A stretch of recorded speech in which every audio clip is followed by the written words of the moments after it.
boa noite para todos que estão nos acompanhando, a todos aqueles que vão assistir esse vídeo, né, na TV PCN, e a todos os que estão acompanhando ao vivo. O videochat já está liberado, quem quiser participar, nós já estamos por aqui para atender as perguntas. E nós estamos recebendo hoje aqui o médico, Dr. Roberto Alves, né, que também, além de ser médico, é político, né, doutor? Doutor, boa noite para o senhor. Obrigado por ter vindo aqui, se disposto a vir aqui conversar com a gente um pouquinho e com o pessoal que vai nos acompanhar aí nessa uma hora e pouquinho de entrevista. Ok, boa noite a todos os ouvintes, né? A todos aqueles que estão nos acompanhando através da TV PCN e pelo chat do Portal Arcos, e esperamos dar alguma contribuição de alguma forma. Isso é importante. Doutor, vamos começar falando um pouquinho do seu trabalho, né? É importante para que as pessoas que não o conhecem no dia a dia, às vezes não tiveram a oportunidade ainda de conhecê-lo, né, possa saber quem é o médico Dr. Roberto Alves, de onde ele veio, né, como que ele se tornou médico, né, e qual que é a sua especialidade, né, e alguns detalhes aí da sua vida. Como nós estávamos falando aqui antes de começarmos a entrar na preparação, né? Na preparação, eu sou do ano de 1966, como você também. Sim. Nasci em Pains e tem alguma parte da minha família, minha avó materna é daqui de Arcos. Ela é da família do Ribeiro, ela era filha do Calito e da Elisena Ribeiro. E estudei até o terceiro ano colegial, antigamente, o segundo grau, em Pains. Depois mudei-me para Belo Horizonte, aonde cursei medicina na UFMG. Formei em 1990 e fiz a especialização em gastroenterologia e clínica médica no Hospital Feliz Roxo, e após fiz endoscopia digestiva alta. E terminei lá no dia 30 de abril, no dia 1º de maio já voltei para o interior. Já veio para o interior, veio direto para Arcos? Vim direto, dia 17 de maio eu abri o meu consultório aqui em Arcos. Bacana. Então voltei no dia 1º de maio, que foi num sábado. No dia 17 eu já tinha conseguido montar o consultório em Arcos. E vai fazer, graças a Deus, agora em maio, vão fazer 19 anos. 19 anos que já está trabalhando só em Arcos. E sempre, não foi só bem trabalhando em Arcos, porque quando eu vim para cá tinha poucos endoscopistas, então eu cheguei a fazer endoscopia digestiva alta e atender como gastroenterologista em Piuí, em Bambuí, em Pains, mas tem quase um ano que eu estou só em Arcos. Tenho uma ligação muito grande com a Santa Casa de Arcos, a quem eu tenho um amor profundo. Sim. Por ela, pela instituição, e tenho certeza que é uma instituição que nós vamos conseguir cada vez mais melhorá-la. Eu tenho uma certeza imensa disso no meu coração. Nós vamos melhorá-la depois, oportunamente, a hora que você quiser falar sobre isso. Nós vamos falar depois desse assunto. Estou aqui, já sou casado desde 96, vai fazer 16 anos que sou casado. Tenho 2 filhos. A minha esposa é a Paula, que vai formar agora em psicologia no meio do ano. Tem o Gabriel, de 10 anos, a Beatriz, de 9 anos, que nasceram aqui em Arcos. E sou muito feliz e realizado em Arcos e me acho bastante ligado e envolvido com as coisas da comunidade e com da sociedade arcoense. Participante, né, na comunidade. Além de médico, o senhor participa, né, é presidente do PCdoB, né? Exatamente. E aí existe a cogitação da sua pré-candidatura, né, no caso para prefeito. Exato. Então, seria um dos motivos, né, dessa vinda para a gente poder falar disso. A questão do partido. O senhor filiou no partido, foi recente, estava em outro partido, como que foi essa mudança? Eu fiquei no PT, só fui filiado 2 vezes. Fui filiado de 2003 a 2011, 8 anos no PT de Arcos. Mas como eu comecei em final de 2010 ou 2011, não sei, a almejar a pré-candidatura a Prefeitura de Arcos, eu vi que eu poderia ter algumas dificuldades nessa pré-candidatura dentro do PT. Então, eu conversei com o pessoal, conversei com a presidente estadual do partido, do PCdoB, que é a deputada federal Jo Moraes, conversei com o secretário executivo Richard Romano, conversei com o Adson Ribeiro, que trabalha no Ministério dos Esportes, o subsecretário, e a hora que eu falei que eu gostaria de ser um pré-candidato à Prefeitura de Arcos, eles abriram as portas do partido para mim e já falaram, a partir de hoje você já é pré-candidato do PCdoB à Prefeitura de Arcos. E então, aí você já filiou, né? Já filiei. Foram nessas filiações agora, no prazo últimas, que terminou. Exatamente, em setembro de 2011. E estamos no início de março, nós tivemos reunido com os demais pré-candidatos à prefeitura e o prefeito e a vice-prefeito do estado inteiro em Belo Horizonte, onde estava João Moraes, aonde estava o secretário-geral do partido, Walter Sorrentino, que ele é de São Paulo, e lá vamos falar sobre tópicos, sobre a parte de, por exemplo, a parte de marketing, o trabalho, né, de marketing das candidaturas, a importância do marketing, a importância da parte jurídica, a importância da prestação de contas de uma campanha. E depois disso, nós já, dentro também do nosso plano, nós já trouxemos profissionais gabaritados de São Paulo e de Passos para fazer o planejamento estratégico da nossa pré-campanha como pré-candidato à Prefeitura de Arcos. O PCdoB, ele tem pretensões aí de conseguir algumas prefeituras em Minas, tem pretensão de crescer. Tem pretensões de crescer, vão ser aproximadamente 30 e poucos candidatos no estado, e Arcos é a terceira cidade, então eles estão interessados nas eleições de Arcos, porque os dois deputados estaduais são pré-candidatos em Coronel Fabriciano e também em Contagem. Então, beleza. Então, você está me dizendo que existe, então, essa margem para crescimento do PCdoB em Arcos. E como que o diretório do seu partido tem hoje? Tem os filiados, tem bons filiados? Temos bons filiados. Tem pessoas boas lá para candidatar, para ser pré-candidato ou para candidatar posteriormente a vereadores? Temos bons quadros, como os políticos gostam de dizer. Bom quadro. E temos pessoas que são amigas nossas, pessoas honestas, pessoas trabalhadoras e que querem são pré-candidatos a vereadores. Não são muitos, mas porque eu entrei no partido faltando um mês só.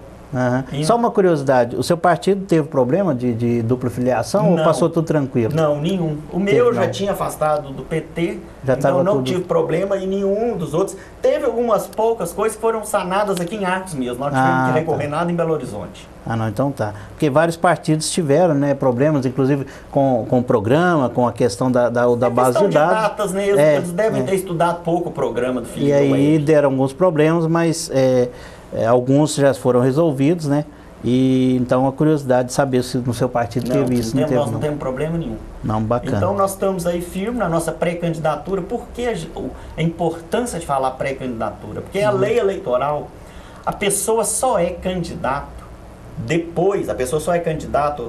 depois que existir, a hora que acontecer o tempo das convenções, a partir do momento que vai ser esse ano, de 10 a 30 de junho, quando acontecerem as convenções e for homologado no cartório eleitoral, for registrado, oficializado, aí sim a pessoa é candidata. E então o pré-candidato, quer dizer, eu sou um pré-candidato e ninguém pode pedir voto por enquanto, porque o voto ele é para ser pedido após a oficialização da candidatura. Nós estamos querendo exclusivamente colocar as nossas ideias, e como que eu vejo o que pode ser melhorado na nossa querida Arcos.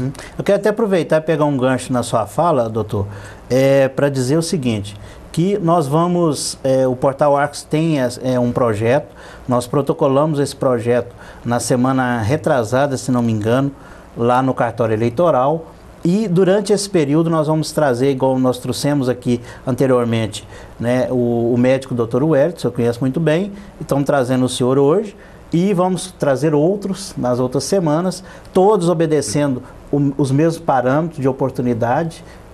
A nossa intenção aqui é tratar o senhor da mesma forma que a gente vai tratar os outros, né, para você ter o seu espaço para apresentar suas ideias. E durante a campanha, propriamente dita, depois que passar as convenções, nós pretendemos montar um projeto para fazer debates. Ótimo. É o nosso sonho de colocar todos os candidatos aí oficializados, frente a frente, aqueles que quiserem debater ideias. E eu concordo plenamente. Desde já, você já fica como pré-candidato, já ciente, né, de que isso vai acontecer. Se a sua candidatura for oficializada, você vai estar participando com a gente, né, desse debate, que é um projeto interessante, que sempre foi o sonho da gente fazer, e nessa eleição nós pretendemos fazer. Inclusive já estamos desenvolvendo esse projeto, já protocolamos no cartório eleitoral.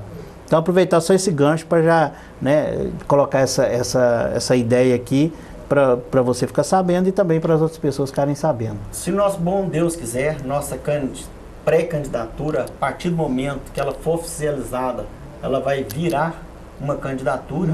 E eu acho que, como você está trazendo os pré-candidatos, na época, você deve trazer, além, eu acho o debate sensacional. Sensacional, eu muito acho bom, né? que toda aquela pessoa que está se predispondo a administrar a uma cidade, ela tem que colocar suas ideias, e ela tem que colocar as ideias em todas as situações. Ela tem que falar o que ela pensa, falar o que ela conhece, o que ela desconhece, às vezes porque ninguém sabe tudo. Ninguém sabe tudo, né? E eu acho que você deva, sim, fazer como falou, vamos fazer tantos programas, um programa Tantos de uma debates, hora a cada mês, por uma hora para cada candidato, aí já não vai ser pré-candidato mais, e o debate, a partir do momento que a nossa candidatura se oficializar, se Deus quiser, isso vai acontecer. Comigo você não precisa nem convidar para fazer o debate. Não, mas você pode falar só assim, tal dia e tal hora que eu vou estar presente. Nós vamos fazer questão que todos participem, porque debatendo ideias, conversando, que as pessoas vão mostrar quem são, né? Olhando. E com a ferramenta que aí você vai poder, as pessoas vão poder ver você, olhar no olho, né? Que Arcos não tem uma TV ainda no sistema convencional, mas nós estamos com a TV pela internet, que aí dá essa oportunidade para todo mundo. Doutor, um dos assuntos aí que até você começou a falar, na questão da saúde, né? Que é uma área que a gente teria que tocar aqui, já que você sendo médico, é uma área que fatalmente nós teremos que tocar pelo seu conhecimento na vivência, igual você falou, de 19 anos já na saúde. A saúde de Arcos hoje, em termos de comparativo com a saúde estadual, com a saúde do Brasil, e que nota essa saúde de Arcos hoje teria na sua visão? Jaime, o que eu posso colocar? Nesses 19 anos, a saúde de Arcos, ela melhorou em muitos pontos. E deixa a desejar em alguns pontos. Por exemplo, quando eu vim para Arcos, não existia nenhum PSF. Aí com a administração da Dona Hilda, já foram montadas 3 equipes. Depois na administração do Lécio e do Plástico foram montadas mais outras equipes, que foram 8, fazendo 8 equipes. No e total, na atual administração estão sendo montadas mais 2. Então, por exemplo, Arcos não tinha nenhum PSF em 93. Hoje, melhorou bastante nessa área. O número de médicos que atende nas especialidades na FUMUSA aumentou muito. Antigamente tinha 2 pediatras, hoje nós temos 4. Todos os 4 bons, excelentes pediatras de Arcos atendem na FUMUSA. Temos 3 cardiologistas, então quer dizer, com todos esses administrações passadas e a atual administração, todos melhoraram todos avançaram alguma coisa. Todos avançaram alguma coisa e todos deixaram a desejar, porque afinal de contas, ninguém é perfeito. Isso. Mas essa questão da saúde básica, ela é muito importante na prevenção das doenças, né, doutor? Sem dúvida nenhuma, a saúde básica é extremamente importante, mas nós não podemos ficar única e exclusivamente na saúde básica. Nós precisamos avançar em certos pontos. Vou te dar um certo exemplo. Nós temos como assim um dos defeitos, um dos problemas nossos, de que já existia há 19 anos atrás, quando eu cheguei, ainda persiste existindo até hoje, é a questão de cirurgias, cirurgia geral, por exemplo. Chega uma pessoa lá no pronto-socorro municipal ou na Santa Casa e descobre que ela está com uma dor abdominal, faz um ultrassom, ela está com uma pedra na vesícula. Algumas pessoas muitos arcoenses já foram operados em Moema. Moema é pouco maior do que a região ali do Otto Maia. É bem pequeno Moema, né? Então, quer dizer, hoje grande parte dessas pessoas são operadas em Lagoa da Prata. Isso que eu falo pelo SUS. Agora, por que não essas pessoas não serem operadas aqui em Arcos? É porque não se quer. É porque falta... O que falta? O que falta? Falta o serviço público, as pessoas que comandam o serviço público de Arcos achar que isso é importante e, como eu poderia dizer, investir nisso. Em termos de estrutura e de profissionais, nós temos como fazer. Nós temos como fazer. E isso, por exemplo, é uma economia. Porque se a pessoa descobre que tem uma pedra na vesícula, vai evitar que ela, às vezes, tenha uma infecção. Tem a primeira infecção. Se você não opera, ela tem uma segunda, ela tem uma terceira, então ela fica indo nos serviços. Ela vai no PSF, ela vai no pronto-socorro municipal, entendeu? Se você opera essa pessoa e resolve o problema, isso é extremamente importante, que esse paciente não vai voltar lá mais. Quer dizer, pelo mesmo problema, por aquela pedra na vesícula, não vai voltar. E se você não resolve esse problema, você está sempre refazendo o mesmo serviço. É o tal de resserviço. E resserviço é um gasto imenso. De tempo, de dinheiro e de sofrimento. Só quem tem uma cólica de vesícula sabe o tanto que é. O grande problema é o sofrimento da pessoa, né? É o sofrimento e às vezes o risco. Porque às vezes a pessoa vem a ter uma pancreatite, que é uma das complicações, e às vezes ela precisa até de um CTI para essa pancreatite. A questão da Santa Casa hoje é um problema que vem sendo debatido ao longo dos anos, né? A Santa Casa, a gente todos sabem que ela é deficitária, né? Que ela tem um problema financeiro, mas a Santa Casa durante anos e anos aí, ela atendeu a população arcoense, né, fez o que pôde e hoje ela vive uma crise que eu não acho que não é de hoje, que ela vem de longe, igual eu falei, e tem-se muitas ideias, mas ela continua problemática. Quais que seriam os principais soluções para a Santa Casa hoje? Esse é um assunto que eu tenho tranquilidade para responder, no sentido de que, primeiro, o problema de saúde dos hospitais no Brasil, ele não é arcoense, ele é nacional.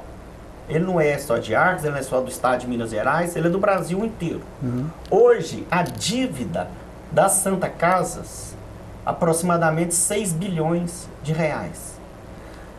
O que ocorre? Em todo o Brasil isso. Em todo o Brasil. O que ocorre? É que o SUS, o próprio SUS, sabe que por exemplo, nós temos um paciente, como nós falamos de uma vesícula. Chega lá um paciente com uma pedra na vesícula, com uma inflamação. Nós vamos aí, vai internar o paciente, vai internar pelo SUS. Vai ser emitido uma IH, que chama Autorização de Internamento Hospitalar. Em Arcos são mais ou menos entre 150 e 160 internações mês, de média, pelo SUS. Então, quer dizer, a Santa Casa, você falou que ela prestou, não, ela continua prestando um serviço relevante, de extrema importância na nossa cidade, porque é o único hospital que interna, é o único hospital que faz internamento pelo SUS. Internação, né? É o único hospital onde se fazem os partos, onde nascem meninos. Então, quer dizer, e o que o SUS nos repassa para a Santa Casa é aproximadamente 50% do nosso custo. E o próprio SUS sabe disso, o próprio Ministério da Saúde sabe disso, que o SUS é totalmente deficitário. Então, o problema financeiro de quem que trabalha com o SUS, ele é muito grande. Porque você vai ter um cliente que ele te dá prejuízo todo mês. Todo mês. E então, isso não é só aqui em Arcos, no Brasil inteiro. Essa é uma da ponta do problema. A segunda, hospital, ele tem uma infraestrutura muito grande, no sentido de que ele começa no início do dia 1º de janeiro e vai até as 24 horas do 31 de dezembro. Quer dizer, e são 4 turnos. Você tem que ter enfermeiros, técnicos de enfermagem, faxina, 24 horas dia.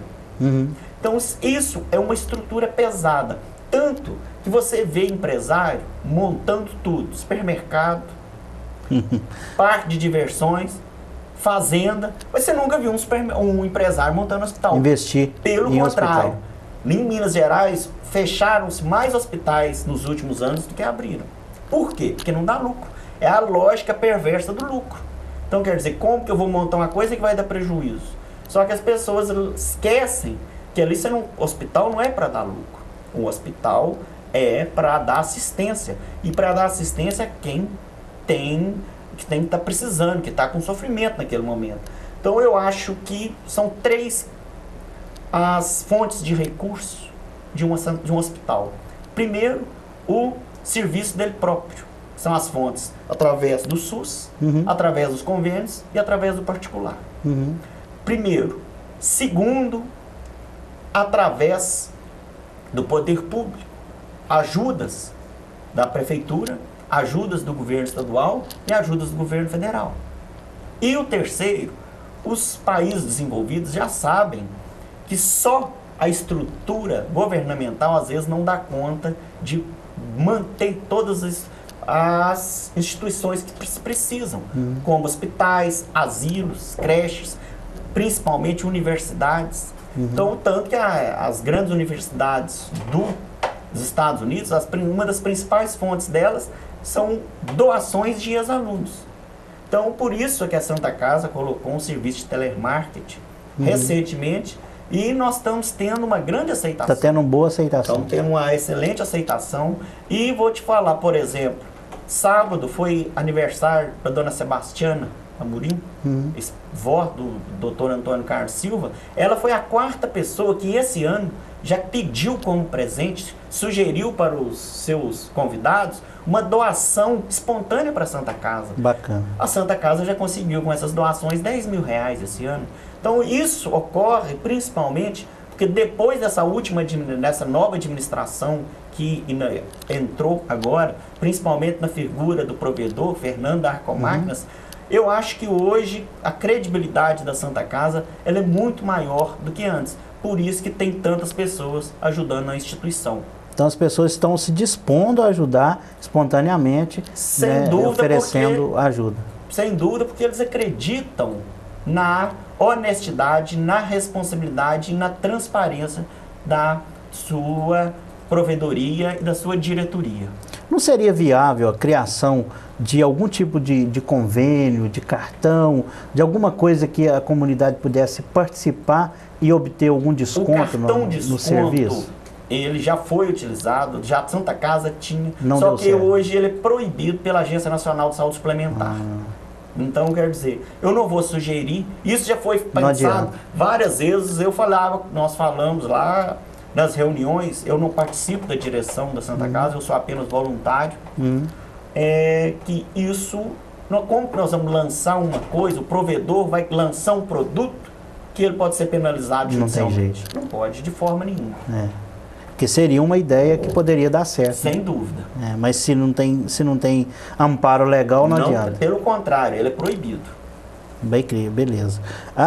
Doutor, a questão da evolução que houve na saúde municipal, como que o senhor encara essa mudança? Por exemplo, a FUMUSA, desde quando foi implantada pelo ex-prefeito Paulo Marques, né, todos puderam fazer melhorias na FUMUSA, a FUMUSA evoluiu.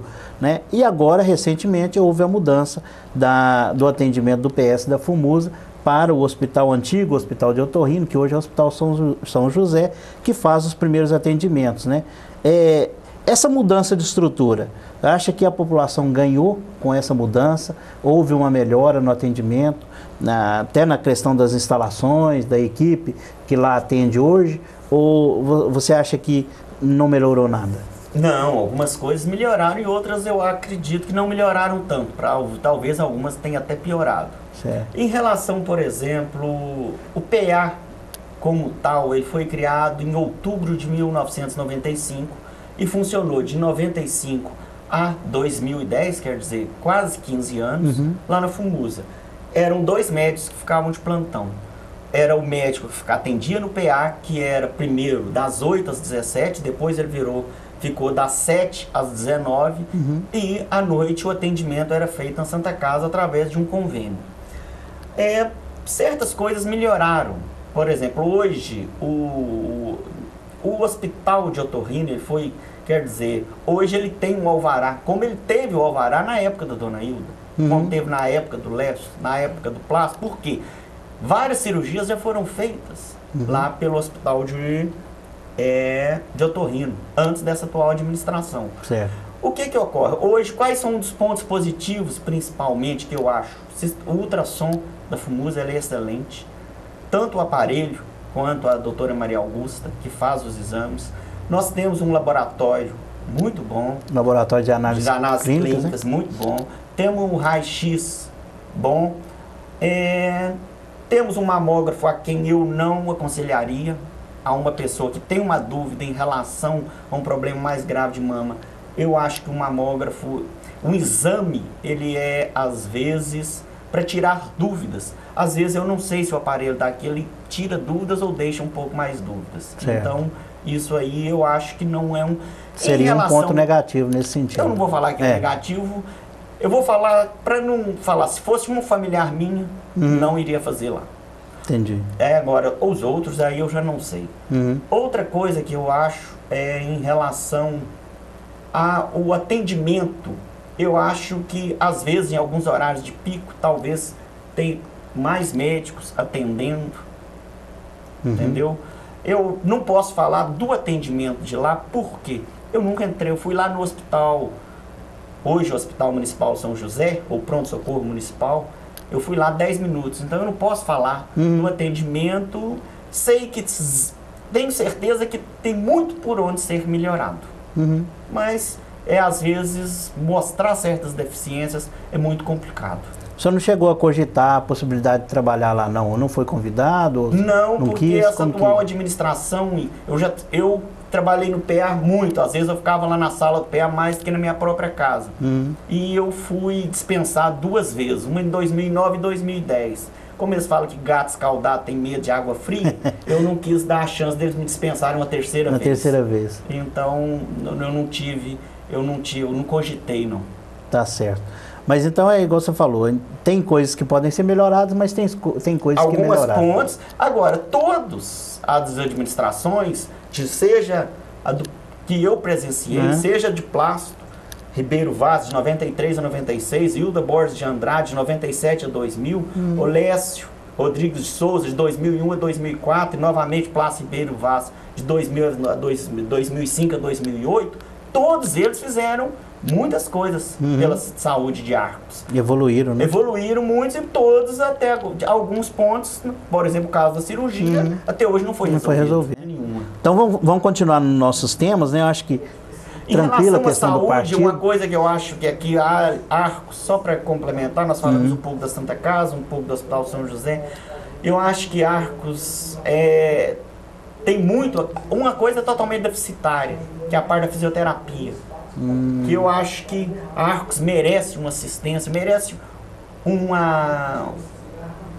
complexo, no sentido de que um prédio, quer dizer, onde... Poderia ser até uma ala. Um lugar bem feito, um imóvel bem feito, amplo, com vários boxes, com todos os aparelhagens de fisioterapia e com vários fisioterapeutas atendendo, e não só nesse centro de fisioterapia, que a gente poderia colocar já para o futuro, que vai ser uma das proposições nossas, no nosso plano de governo, na hora correta, é um centro de fisioterapia e também algumas fisioterapias em casa, naqueles pacientes que for de dificuldade de transporte, e mesmo uma fisioterapia, em alguns casos, que dê para fazer nos PSFs. eu tenho comigo que os PSFs, eles utilizam muito pouco o potencial da estrutura deles. Então eu acho, e outra coisa extremamente importante que eu acho que vai dar um upgrade, vai dar uma melhora muito grande no sistema de saúde, é nós fazermos equipes multidisciplinares nos PSFs. Não só o médico, não só a enfermeira, a técnica de enfermagem, como os atendentes, mas sim ajuda da fisioterapia, odontologia, e principalmente um psicólogo. Mas não é um psicólogo que vá lá uma vez por semana, não. Seria no mínimo 20 horas. Quer dizer, a pessoa... Uma carga horária. Uma carga horária, no mínimo 20 horas em cada PSF. É uma coisa que eu acho que não vai onerar os cofres públicos, porque haja visto que eu acho que isso, qual que seria mais importante? Um dinheiro que se gasta queimando com foguete, que é um dinheiro que você não reverte em nada para a população, ou um dinheiro que se gasta contratando um profissional capacitado e gabaritado, um psicólogo, que vai estar dando ajuda na parte mental e emocional das pessoas. Eu acho que isso é uma das coisas que nós podemos crescer muito. Eu acho que são um dos principais pontos que eu acho que a gente deve olhar. A parte da fisioterapia, transformar os PSFs em equipes multidisciplinares, principalmente com assistência maior de fisioterapia, também psicólogo e assistente social, para a pessoa não precisar, às vezes, procurar tanto assistente social na FUMUSA, e colocar melhorar a assistência os serviços de urgência, o pronto-socorro, principalmente diversificando mais os médicos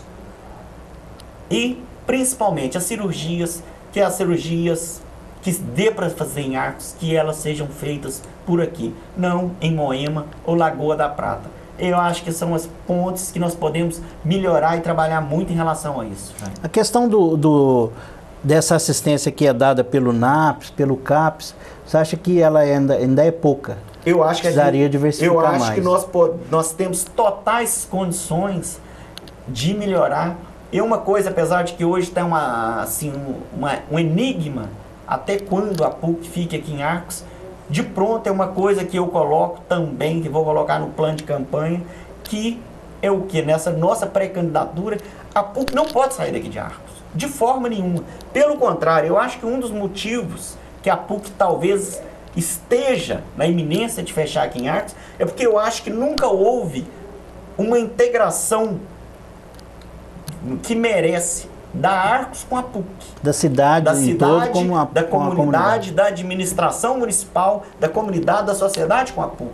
Eu acho que a PUC, nós podemos fazer muito mais através dela, sem dúvida nenhuma.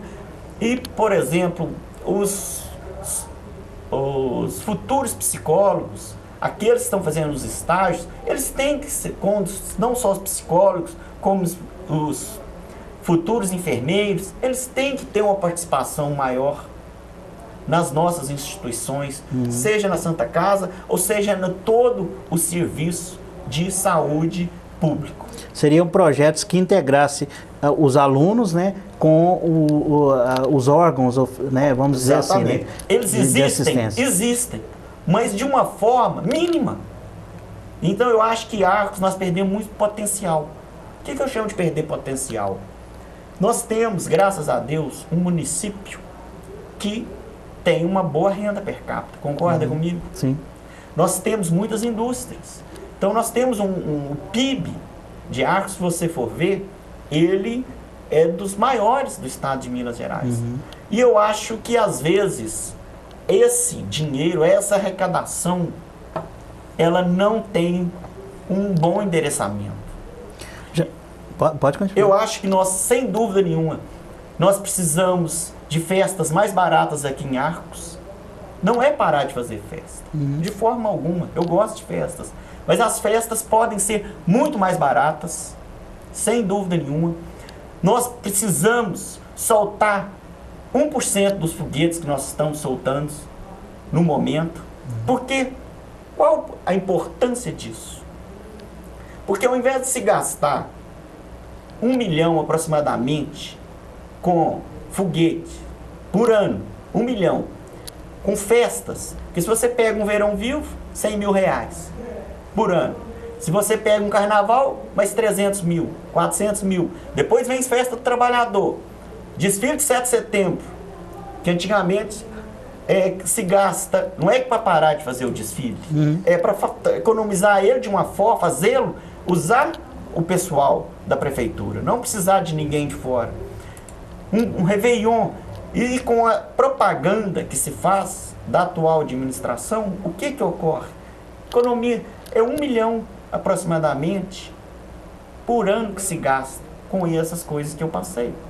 Então, se você tem esse 1 milhão revertido em obras, seja no investimento no ser humano, como no serviço, no centro de fisioterapia e treinamento de psicólogos, e botando psicólogo no PSF, seja em outras coisas que nós vamos falar aí, que você pode colocar e que nós vamos falar o que eu acho que pode ser feito a mais com esse dinheiro. Um assunto interessante, já que o senhor falou a questão das empresas, das indústrias, que a gente tem fartura de indústrias aqui em Arcos, né? Uma questão que eu gosto sempre de colocar é a participação dessas empresas na comunidade, que no meu ver, aí é a minha opinião, ela é irrisória.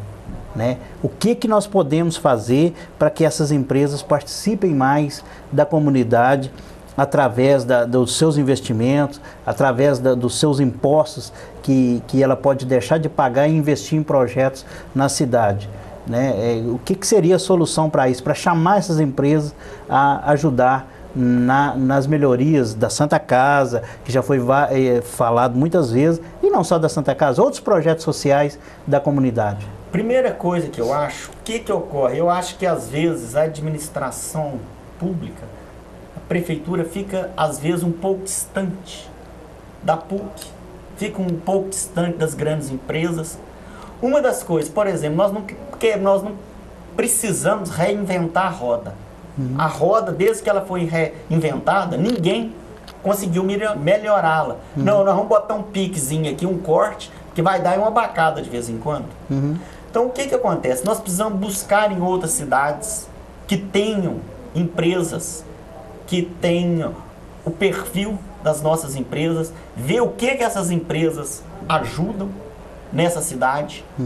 Nós precisamos buscar com a parte jurídica, falar o que a gente consegue a mais em questão de diminuição do imposto de renda dessas empresas, desde que elas nos ajudem. Então, e principalmente envolver mais, buscar não só às vezes a direção da empresa aqui em Arcos, mas buscar a direção das empresas em Rio, São Paulo, Belo Horizonte, falar: moço, se a sua empresa está na nossa cidade há 40 anos atrás, tem isso, eu sei que ela gera impostos, gera empregos, eu gostaria de falar sobre isso também, mas o que nós podemos melhorar a nossa convivência? O que nós podemos ter de uma melhor reciprocidade?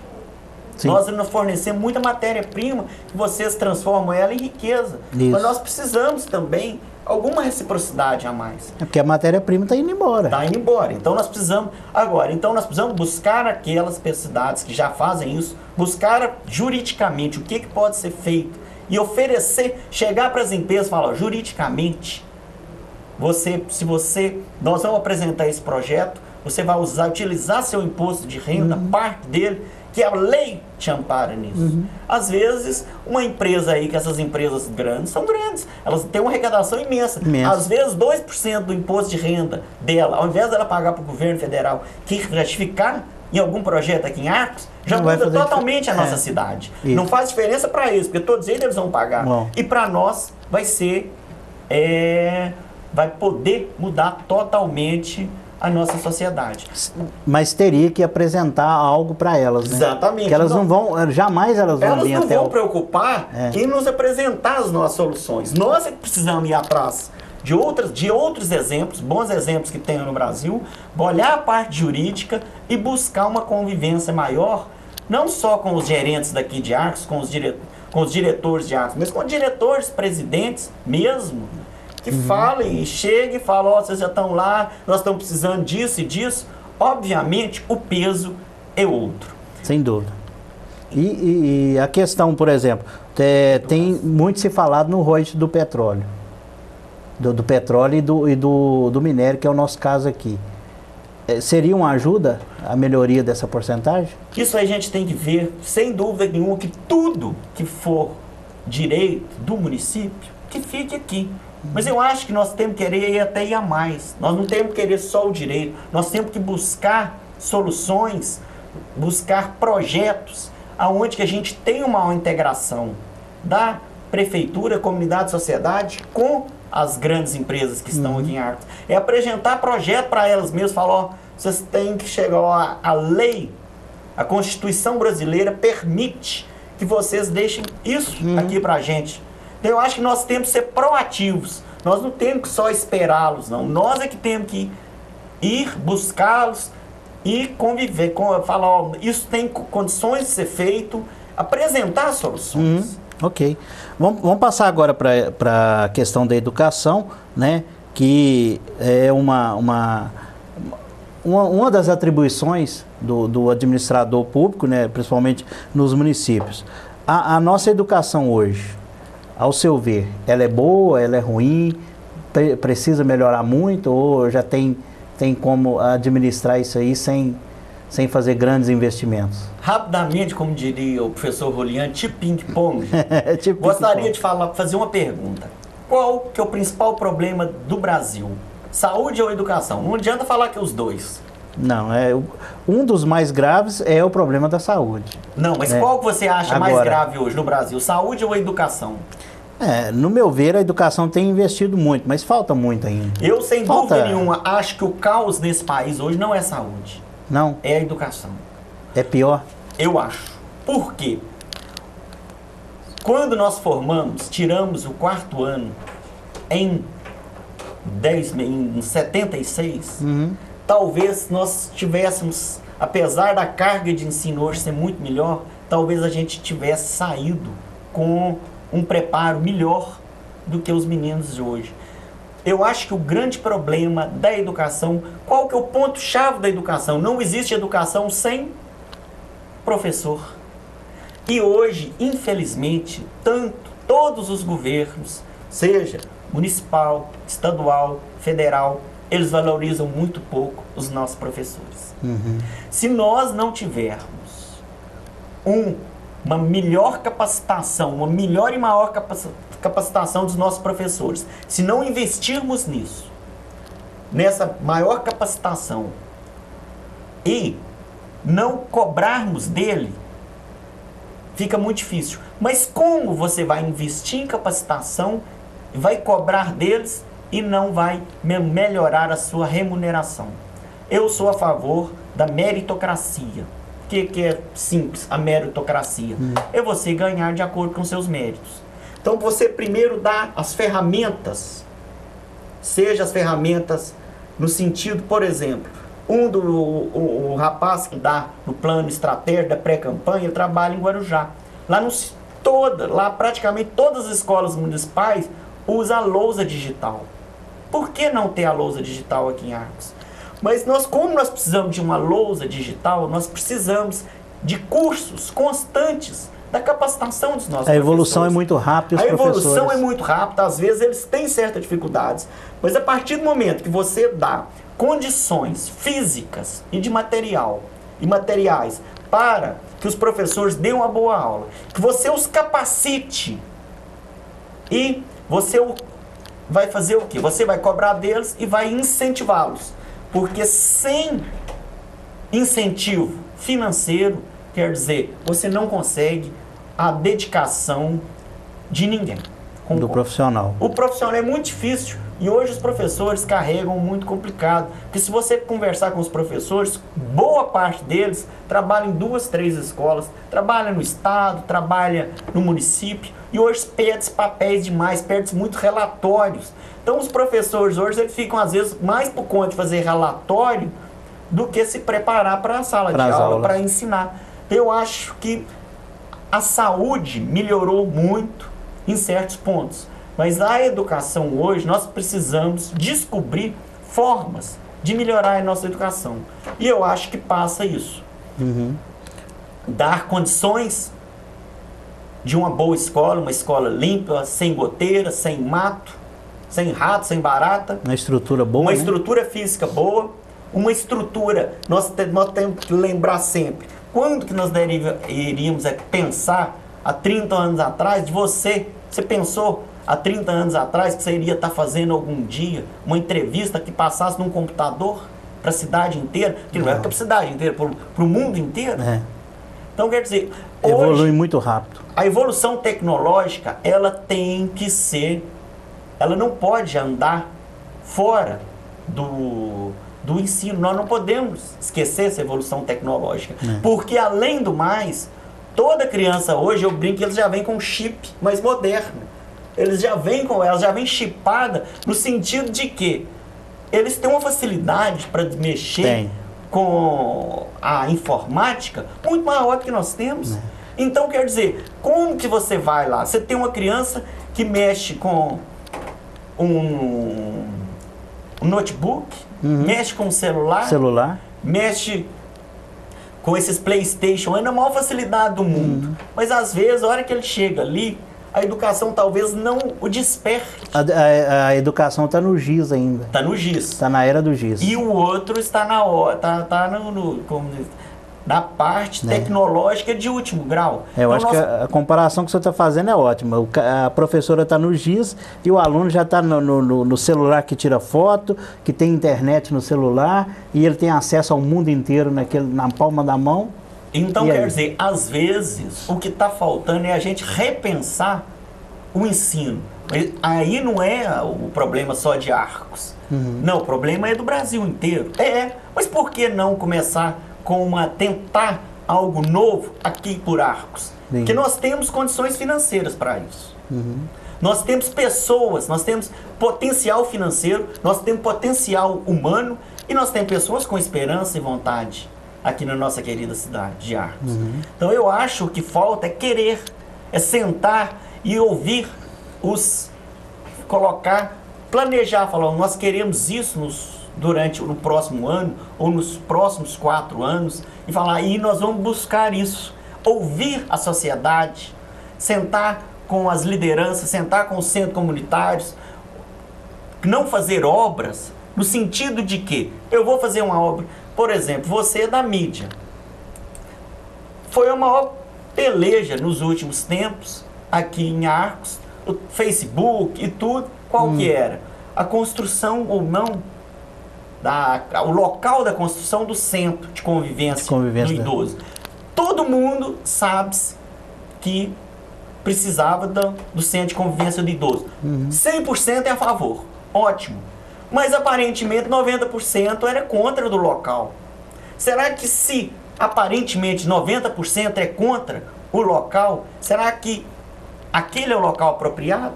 Será que aquele é o local adequado? Eu acho que precisa se ouvir mais as pessoas.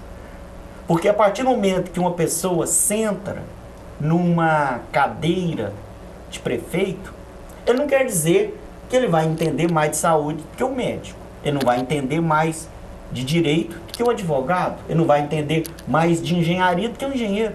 Então nós precisamos ter profissionais gabaritados para administrar todas as secretarias. Junto com o prefeito. Junto com o prefeito. Se nós não... E além de ter profissionais gabaritados, fala assim, o nosso plano estratégico para esse ano, para a educação, ou para a saúde, ou para as estradas, é esse. De tempos em tempos, nós vamos fazer o quê? Nós vamos fazer uma reunião trimestral e ver falar, esse negócio está andando ou não está andando? Se não está andando, por que não está andando? O problema é material. Ótimo. Então vamos te dar o material para você resolver. Não, mas o problema é humano. Então vamos dar a pessoas...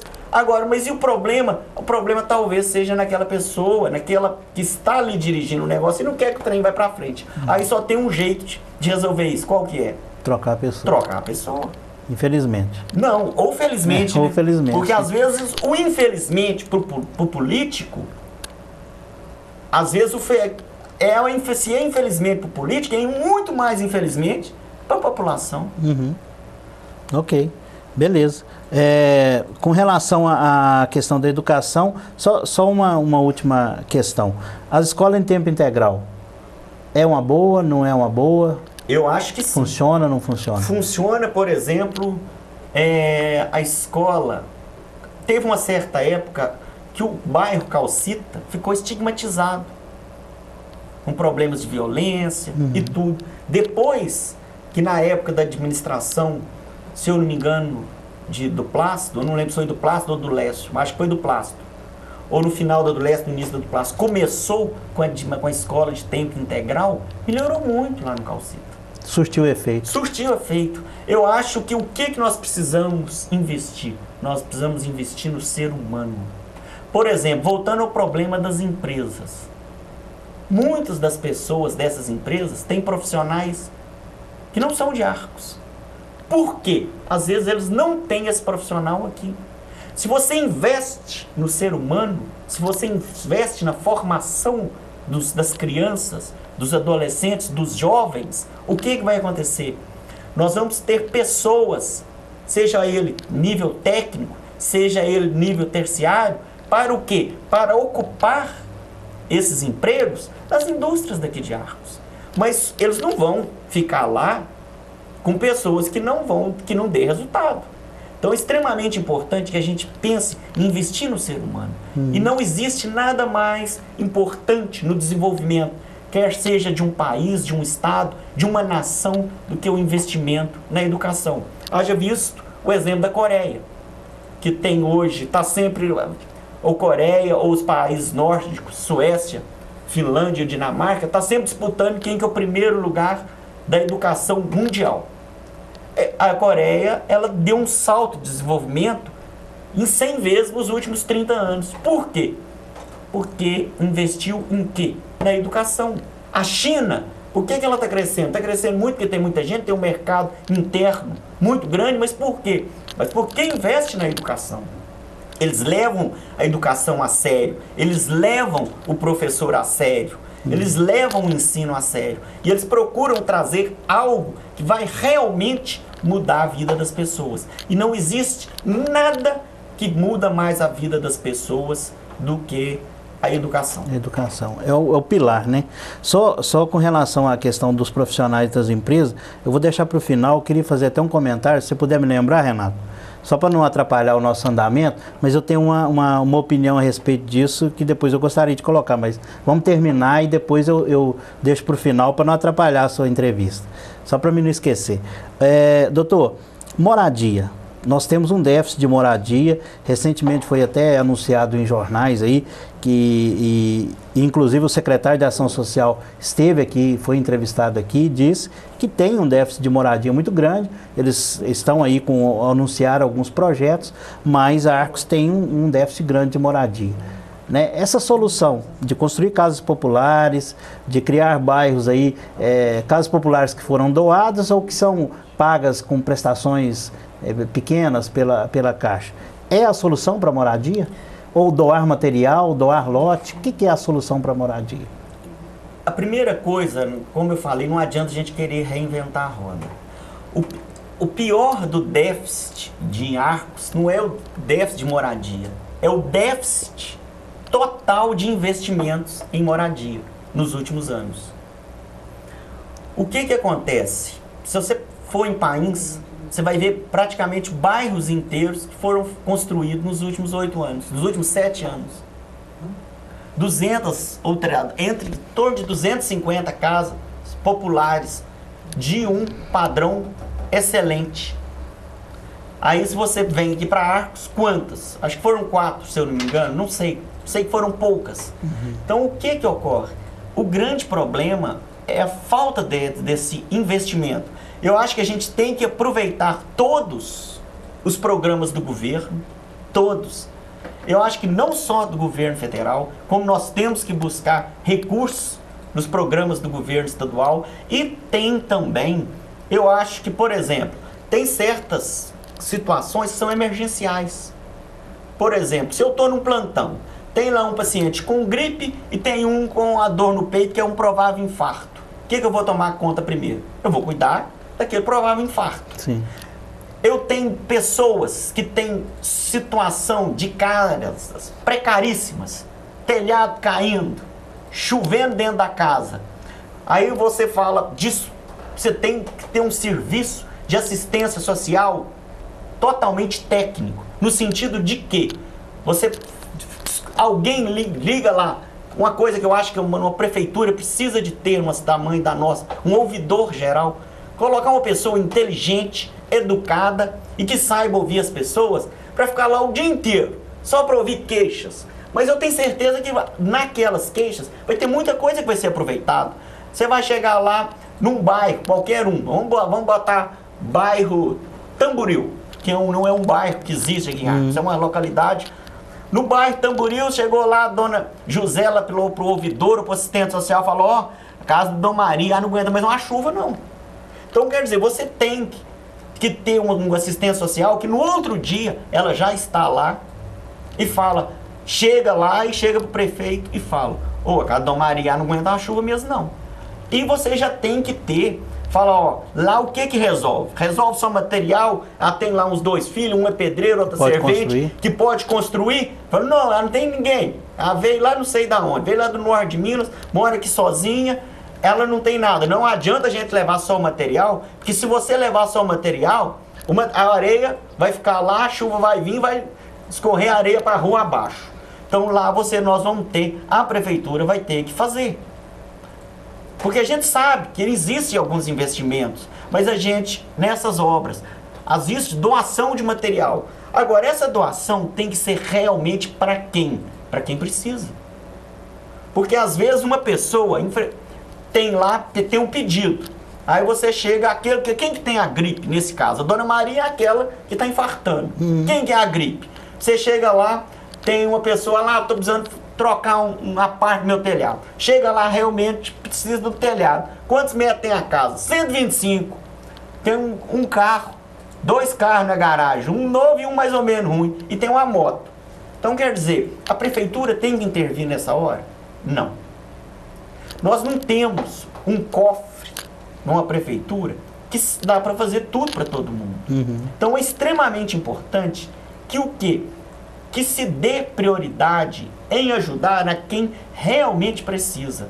E quem sabe fazer isso? Isso tem que sair da alçada política. Quem tem que resolver isso é um serviço de assistência social totalmente profissionalizado.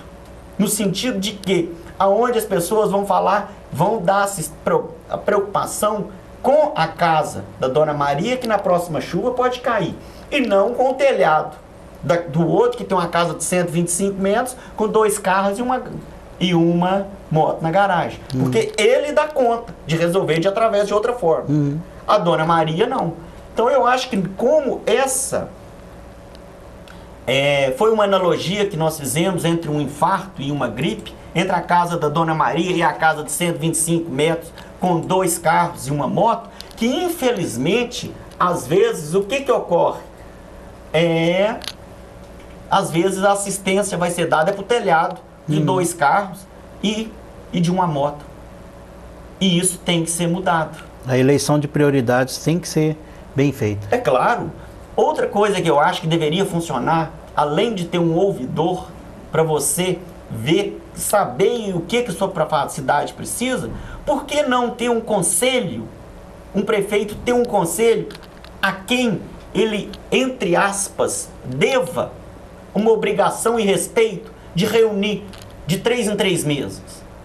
Pegue, vamos supor, um Fernando Arcomáquinas, que é uma pessoa que está sempre ajudando. Um conhecedor, né? Um Toninho do Kit AC. Pegue outras pessoas que tenham respaldo na população, que sejam vencedores, uma Neide da Vixnu. São pessoas que fizeram a diferença aqui em Arcos.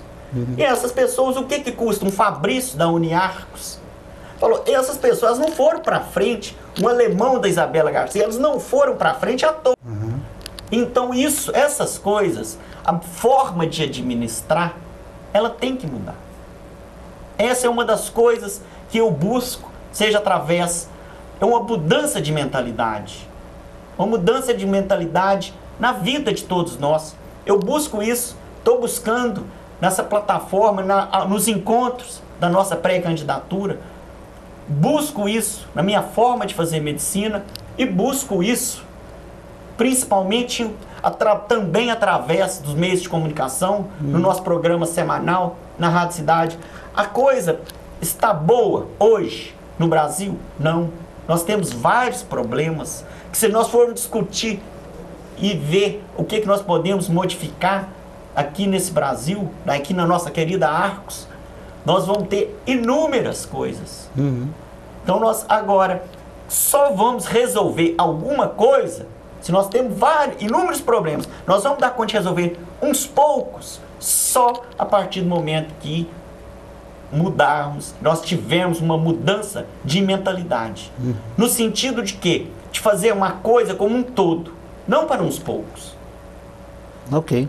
Não só um grupo ser beneficiado, mas com obras que sejam pensadas, que sejam planejadas, que sejam bem gerenciadas e com pessoas da nossa comunidade que tenham vontade, que queiram realmente modificar essa cidade. Porque potencial, digo mais uma vez, potencial financeiro, potencial humano e potencial de ideias nós temos para fazer muita coisa por essa cidade. Ela pode virar um exemplo para o Brasil inteiro, mas para isso precisa que exista uma mudança importante, acentuada na forma de pensar, na mentalidade de todos nós, na forma de pensar a administração pública, seja na saúde, seja na educação, seja no olhar para a zona rural, que é uma coisa que nós tínhamos colocado, que a zona rural está muito esquecida, as nossas estradas. Minha cidade é Painhos, meus pais moram lá, meu avô, que vai fazer 94 anos, mora lá, que era casado com a minha avó Aimee, que é daqui de Arcos.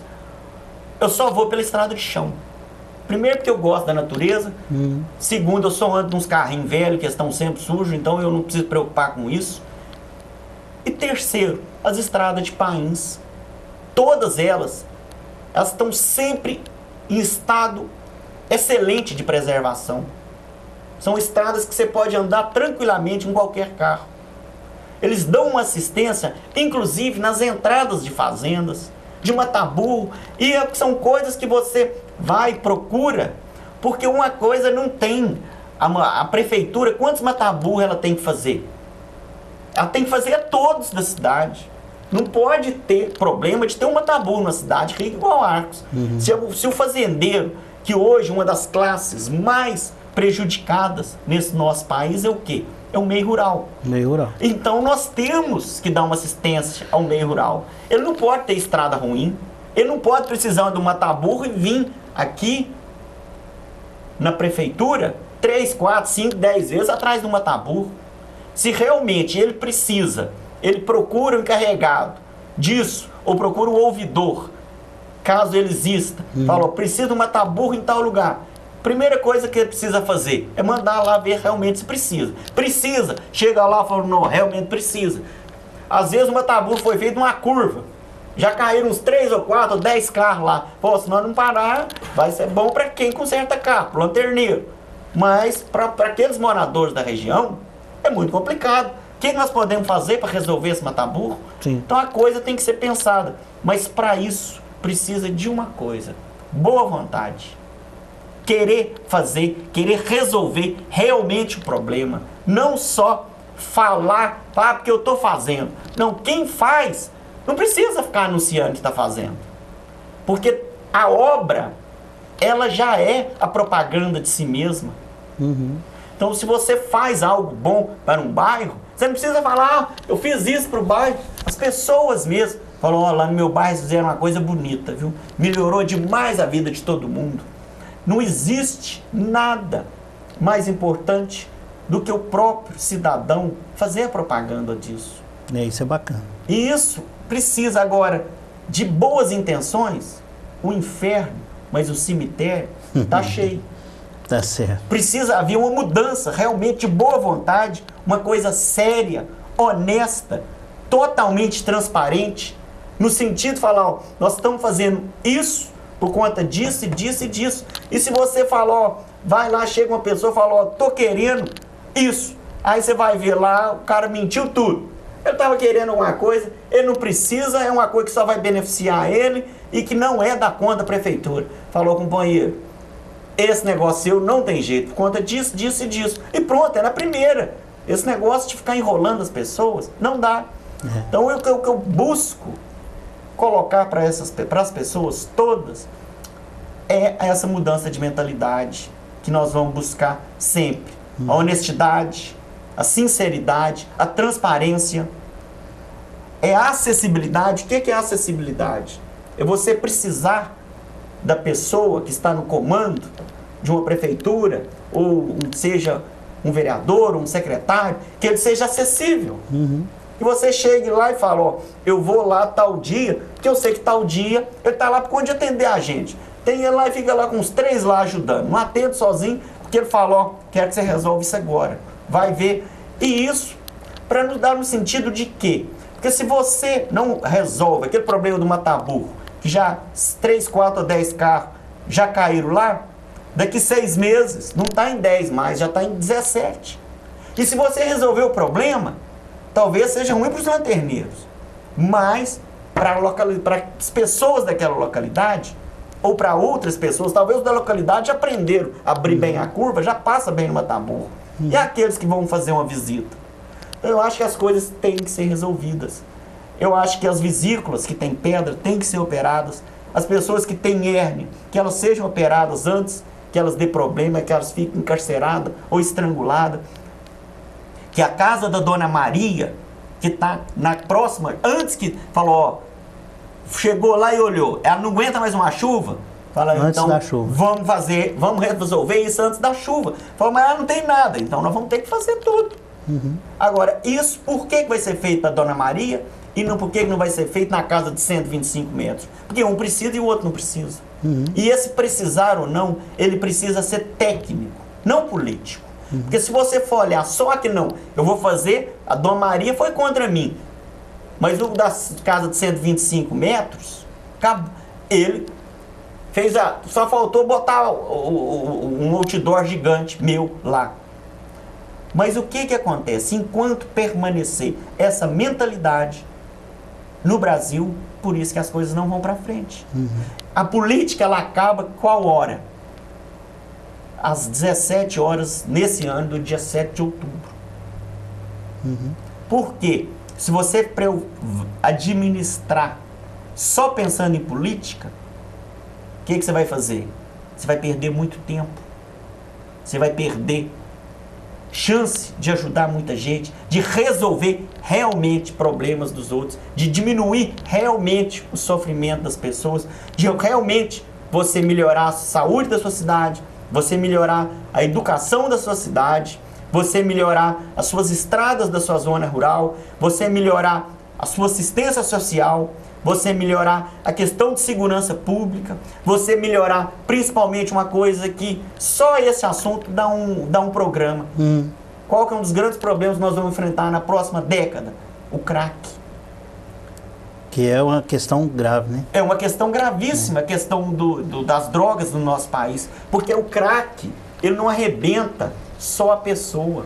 As drogas não arrebentam só a pessoa. Ele arrebenta a família, os amigos. A família inteira. Ele pega uma gama de pessoas enorme. E o que acontece? E isso, no Brasil, está embrionário. Quer dizer, está começando. O que nós vamos fazer?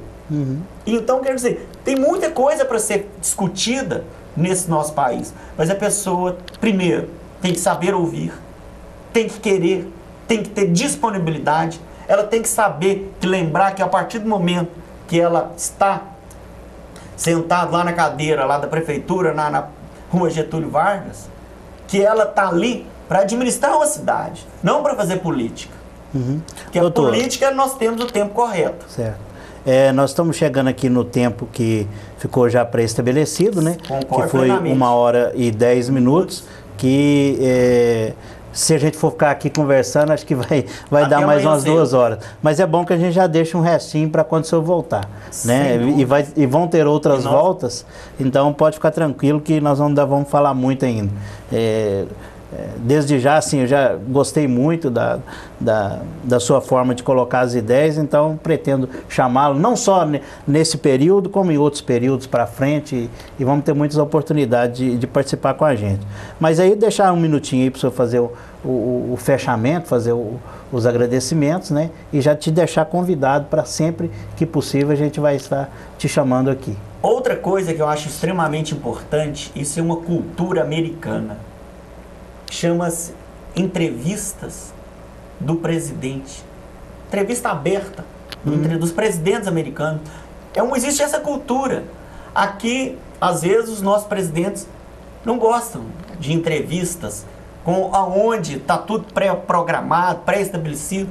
Lá nos Estados Unidos, não. Você anda lá no aumento o Barack Obama, no meio lá de 100, 200 repórteres, falou, em 2 horas eu vou responder aquilo que vocês perguntaram. Então, quer dizer, isso é extremamente importante, eu acho isso, que dá clareza para as coisas e já fica pré-estabelecido com você um compromisso, Jânio, de o quê? A partir do momento que a nossa pré-candidatura virar candidatura e a partir do momento que essa candidatura for vencedora, 2013, 2014, 2015, 2016, você já pode deixar um programa marcado de no mínimo 2 horas. Bacana. Porque 1 hora só vai ser pouco para a gente falar de tudo isso que nós vamos estar, se Deus quiser, fazendo pela nossa querida Arcos.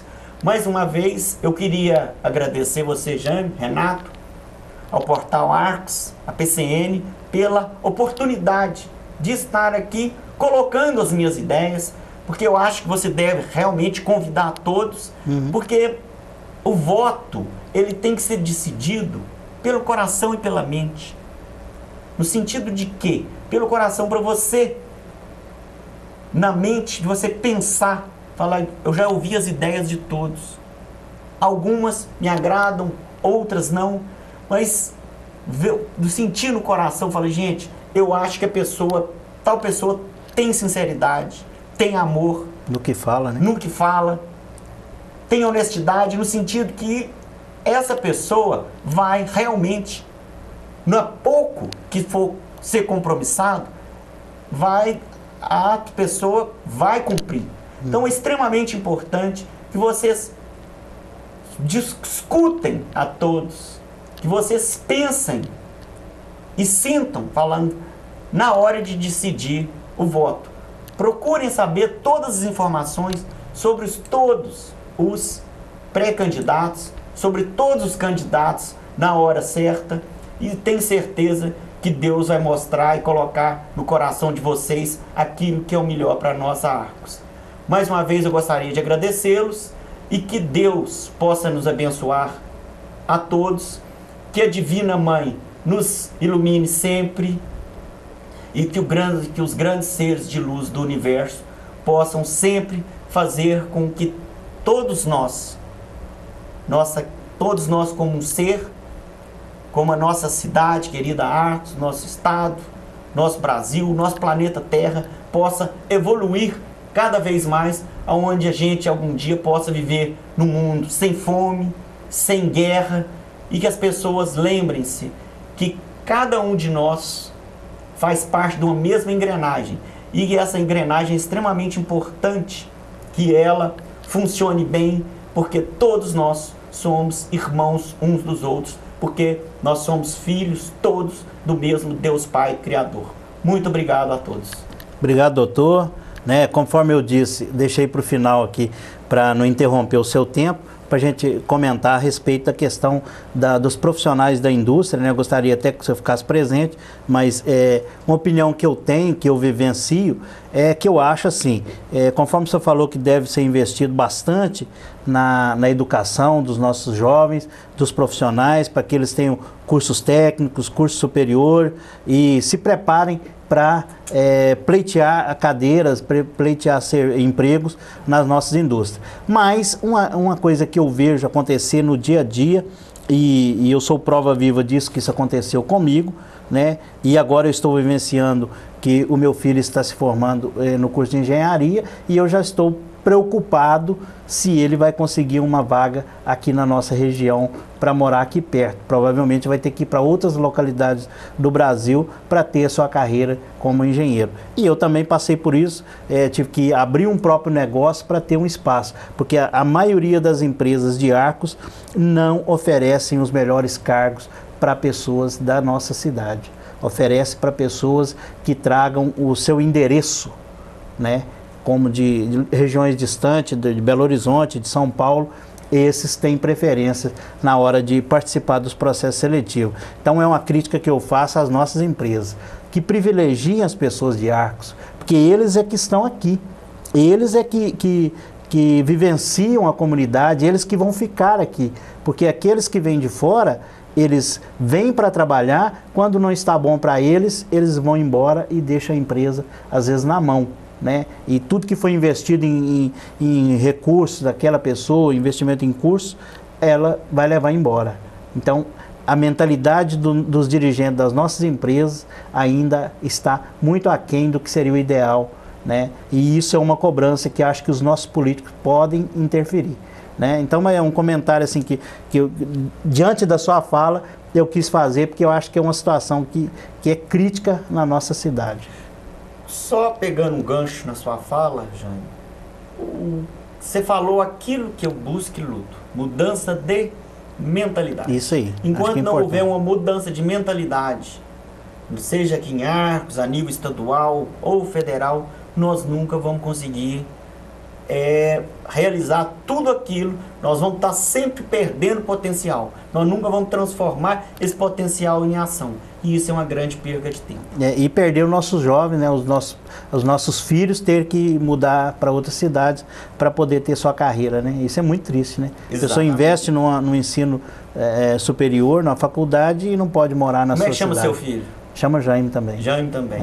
Então nós vamos fazer o quê? Como que nós temos que pedir a Deus, a Divina Mãe, todo dia? Que algum dia a gente busque essa mudança de mentalidade para que o Jaime possa trabalhar aqui. Isso, é esse que seria o sonho, acho que de muitos pais aqui de Arcos. Sem dúvida nenhuma. De muitos pais.